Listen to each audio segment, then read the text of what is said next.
Hai anak-anak kelas 1, selamat pagi dan berkat Tuhan. Semoga anak-anak semua di hari ini, hari Senin tanggal 21 Februari 2022, selalu dalam berkat Tuhan, sehat dan juga penuh dengan semangat. Amin.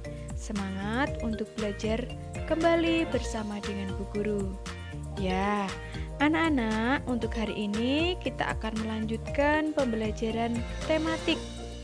Kita masih belajar pada tema yang ke-6, namun dengan subtema yang baru, yaitu subtema 4, tentang bekerja sama menjaga kebersihan dan kesehatan lingkungan. Hari ini kita belajar muatan materi bahasa Indonesia. Untuk itu, anak-anak, yuk siapkan dulu ya, seperti biasanya. Alat tulis, buku pulpena, 1C, dan jangan lupa, anak-anak berdoa terlebih dahulu sebelum belajar. Oke anak-anak? Ya, anak-anak, perlu diketahui bahwa lingkungan alam adalah ciptaan Tuhan.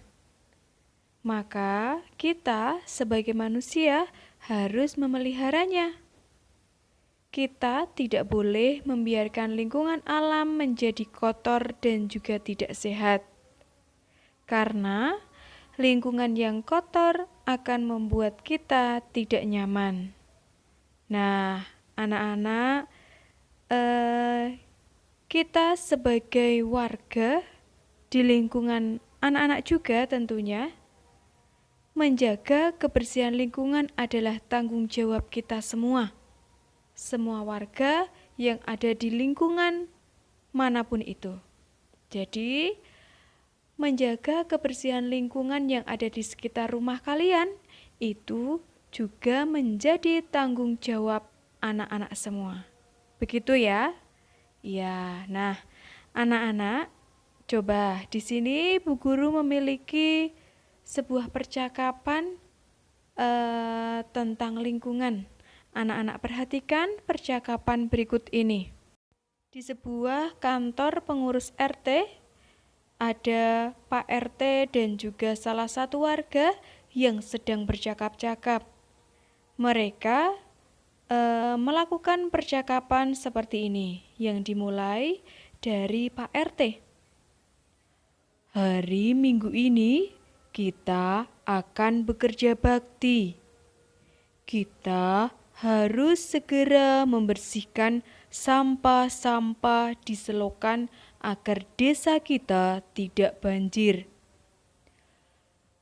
Baik Pak RT, saya akan memberitahu warga lain agar mereka bisa meluangkan waktunya di hari Minggu. Nah, anak-anak perhatikan, dari percakapan tersebut, Pak RT memberitahu, menginformasikan, memberi informasi kepada salah satu warganya bahwa akan ada kerja bakti bersama di hari Minggu. Nah, anak-anak, untuk hari ini kita akan belajar mengenai ungkapan pemberitahuan. Ungkapan pemberitahuan ini salah satu contohnya seperti yang disampaikan oleh Pak RT tadi. Pak RT memberitahu bahwa akan ada kerja bakti di hari Minggu. Kerja bakti membersihkan sampah yang ada di selokan. Memberitahu kepada salah satu warganya.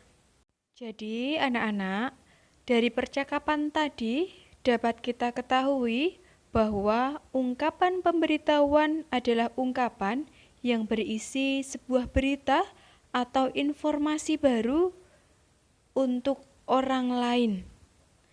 Nah, salah satu contohnya yang disampaikan oleh Pak RT tadi. Informasi tentang adanya kerja bakti di hari Minggu dalam membersihkan selokan dari sampah-sampah. Nah, ketika kita memberikan informasi atau sebuah berita kepada orang lain, harus kita sampaikan dengan sopan dan santun, serta kita sampaikan secara jelas dan juga tidak berbelit-belit, supaya orang lain yang menerima berita dari kita itu dapat menerimanya dengan baik pula. Nah, sebagai orang yang menerima berita, harusnya kita tanggapi dengan santun, dengan sopan pula. Seperti halnya di sini Dedi dan juga temannya. Jadi, sekolah kita akan mengikuti lomba sekolah sehat. Wah, berarti kita harus mempersiapkan diri dengan bekerja bakti. Nah, anak-anak, percakapan antara Dedi dan juga temannya tersebut berisi tentang sebuah ungkapan pemberitahuan dan juga tanggapannya. Ungkapan pemberitahuan disampaikan oleh temannya Dedi. Ia menyampaikan bahwa sekolahnya akan mengikuti lomba sekolah sehat. Teman Dedi menyampaikan ungkapan pemberitahuan dengan jelas dan tidak berbelit-belit, sehingga Dedi pun menerima beritanya dengan jelas dan menanggapinya pun dengan baik. Jadi anak-anak, ketika kita memperoleh suatu pemberitahuan, cobalah anak-anak temukan inti dari pemberitahuan tersebut.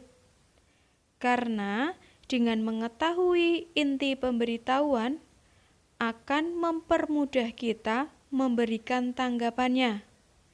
Jika pemberitahuan belum kita pahami dengan baik, maka kita akan kesulitan untuk memberikan tanggapannya.